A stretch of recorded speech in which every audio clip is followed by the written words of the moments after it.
Bella, Assalamualaikum warahmatullahi wabarakatuh. Perkenalkan nama saya Sarifah Aini dan rekan saya Hairun Nisa dari kelompok 13. Pada pertemuan kali ini, kami akan membahas tentang perbedaan individu dalam belajar dengan dosen pengampu yaitu Ibu Rahmi Dwi Febriani, MPD. Pada materi kali ini kami akan membahas ada 4 topik. Yang pertama yaitu gaya belajar, siswa beresiko, anak berkebutuhan khusus, dan pendekatan pembelajaran berdasarkan keberagaman siswa.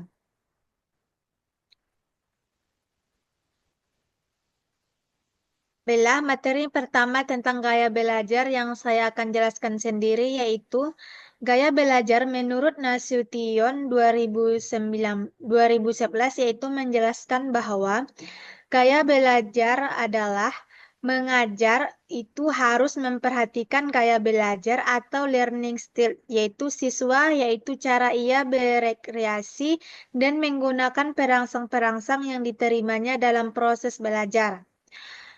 Para peneliti menemukan adanya berbagai gaya belajar pada siswa yang dapat digolongkan menurut kategori tersebut. Informasi tentang adanya gaya belajar yang berbeda-beda mempunyai pengaruh atas kurikulum, administrasi, dan proses belajar mengajar. Untuk mempertinggi efektivitas proses belajar mengajar perlu diadakannya penelitian yang mendalam tentang gaya belajar siswa. Penelitian diadakan dalam 3 bidang yaitu gaya kognitif siswa, gaya respon dan siswa terhadap stimulus, dan model belajar. Dan adapun fit dependennya itu sangat dipengaruhi lingkungan, lebih peka akan kritik dan mengingat hal-hal dalam konteks sosial. Yang kedua itu fit independen, yaitu tidak peduli norma, kurang mementingkan hubungan sosial dan berbicara cepat. Yang ketiga yaitu impulsif reflektif, yaitu kecenderungan untuk merefleksi atau memikirkan alternatif.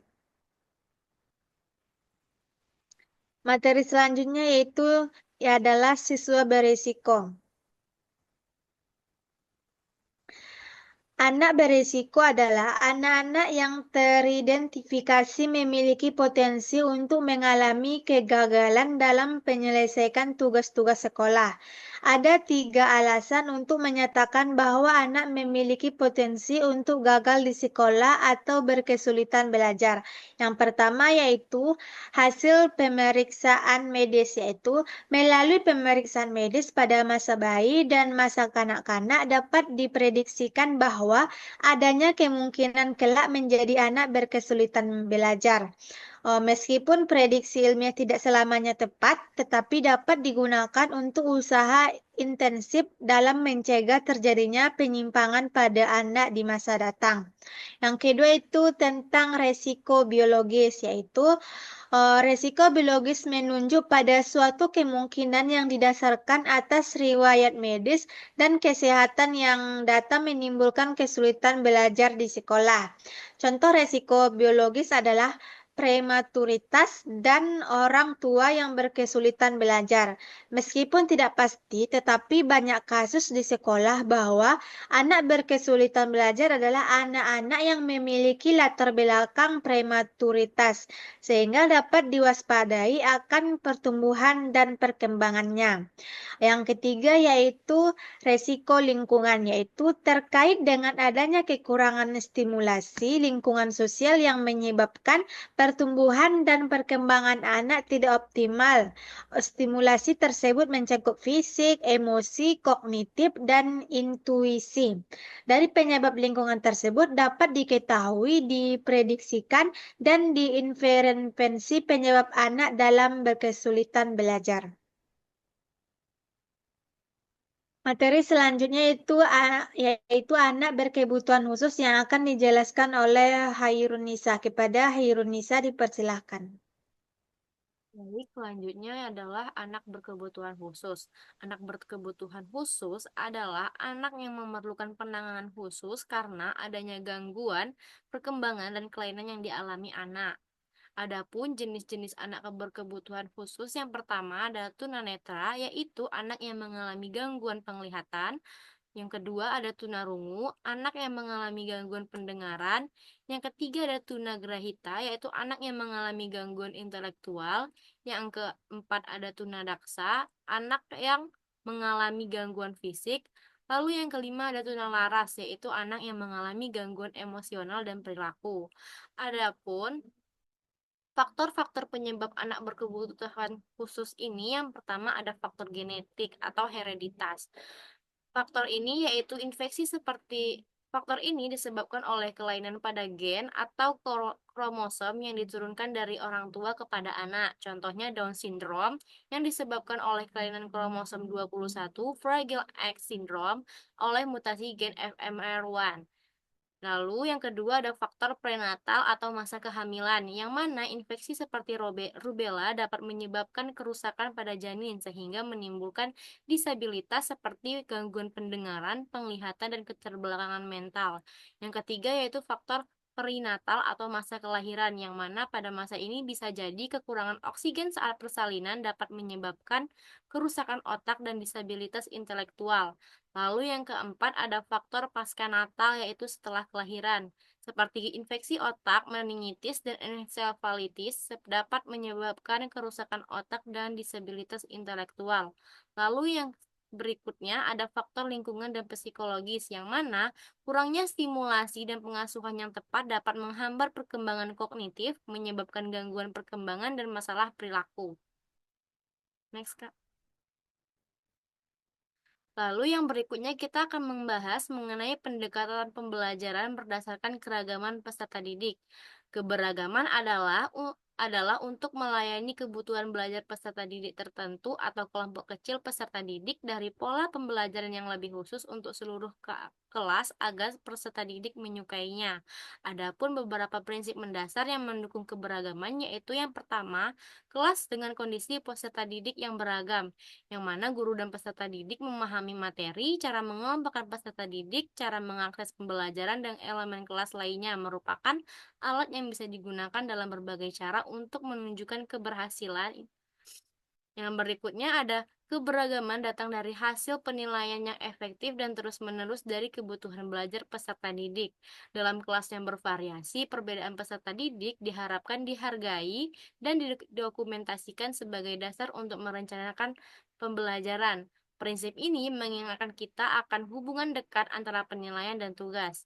Berikutnya ada semua peserta didik mempunyai pekerjaan yang sesuai. Dalam kelas yang bervariasi, tujuan guru adalah agar setiap peserta didik merasa tertantang sehingga pekerjaannya menarik atau menyenangkan. Lalu selanjutnya ada guru dan peserta didik dapat bekerja sama dalam pembelajaran.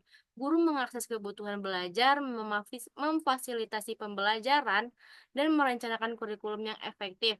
Dalam kelas diferensiasi, guru mempelajari peserta didiknya dan terus melibatkan mereka untuk membuat keputusan tentang kelas. Hasilnya peserta didik menjadi pembelajar yang lebih mandiri. Lalu, dalam suatu kelas diferensiasi yang baik, fakta penting materi harus dipahami dan keterampilan tetap konstan untuk semua peserta didik. Apa yang biasanya berubah dalam kelas yang beragam adalah bagaimana peserta didik mendapatkan akses materi pelajaran yang dipelajari.